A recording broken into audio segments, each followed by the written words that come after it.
What's the strategy there? If you wanted everybody to learn about what the code of ethics is for AI, then why not share it to all? That's part of our Yes. organizational strategy. Yes. So the first launch was for members only. The intention is to get more inputs and more feedback from our members. Our members would be almost 200 corporations and academic institutions, and almost 2,000 individual members. Students, grade 6, students could also participate as individual members.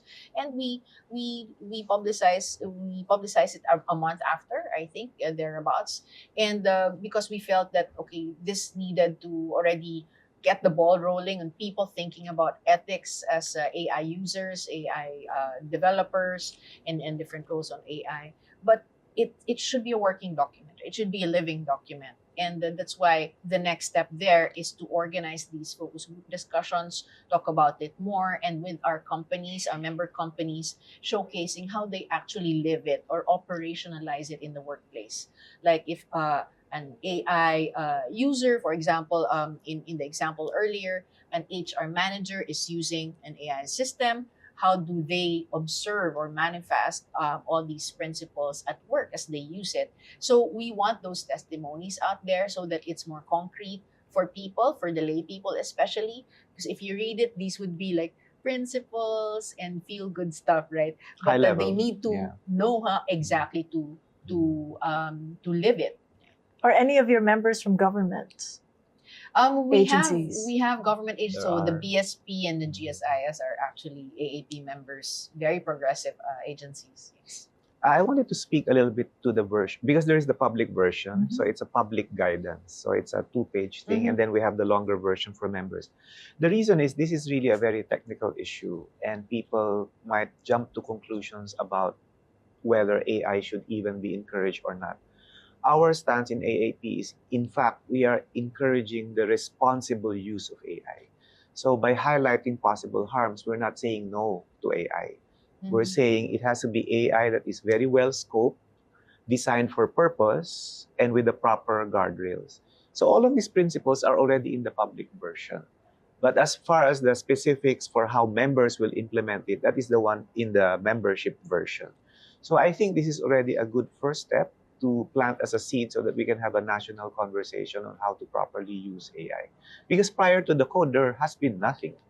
So in fact, our goal is to make sure that this is understood by every Filipino, that you have a role in making sure that AI is responsible. And also to understand that there are limitations because we're mainly AI consumers as of Yes. now. We're not the designers. Yes. If by design we wanted AI to be ethical, that's not within our scope, is it? So there is a limitation to the code that's been drafted. Some of the AI developer companies are represented in the AAP. We have a member from Google in the AI Council. But even for consumers, they can actually push back on unethical AI. Because remember, all of these tools, they have a feedback mechanism. When you use ChatGPT, you can thumb down comments. Not many Filipinos do that. I do it a lot. Because when I'm introduced in conferences, they say I got my PhD from Oxford, from Cambridge, and so on. I've never been to England. So I asked them, where did you get that? Of course, from AI, right? So there's a lot of misinformation going around. So everyone who uses AI can actually give feedback to developers.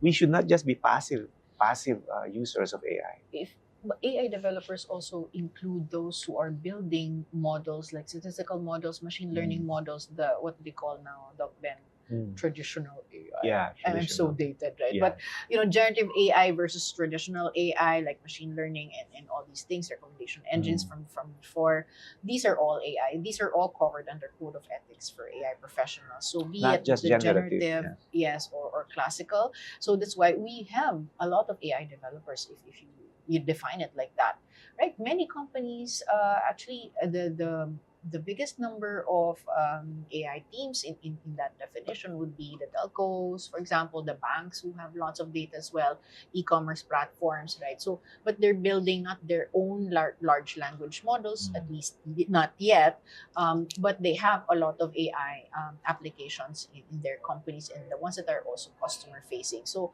the more that we need a code of ethics, even before Gen AI developers are actually coming from the Philippines. Right? So I think this is very important step. But I also want to highlight that businesses themselves would also need to know this distinction, because maybe they will say, oh, maybe AI, I'm not yet ready. But for, again, basic data, analytic stuff, data science, you should already start using these, right? So Properly.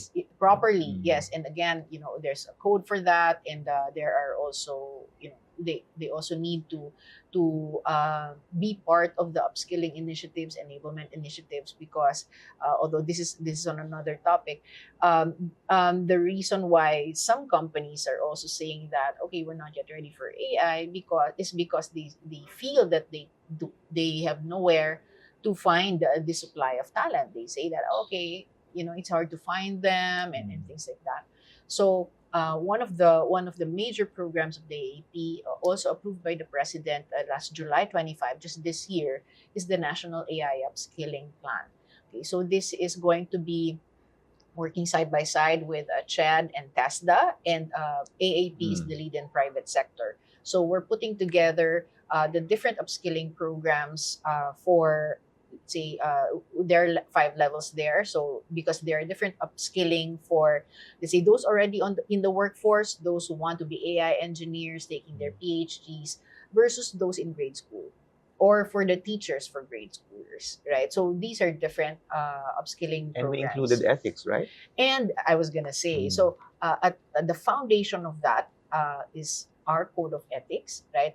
And the Philippine Skills Framework, which the AAP also developed with funding from the DICT. So this details the different competencies for the different data job roles as well. So That's a good development. Yes. So from parang we're just building on top of the frameworks that we have.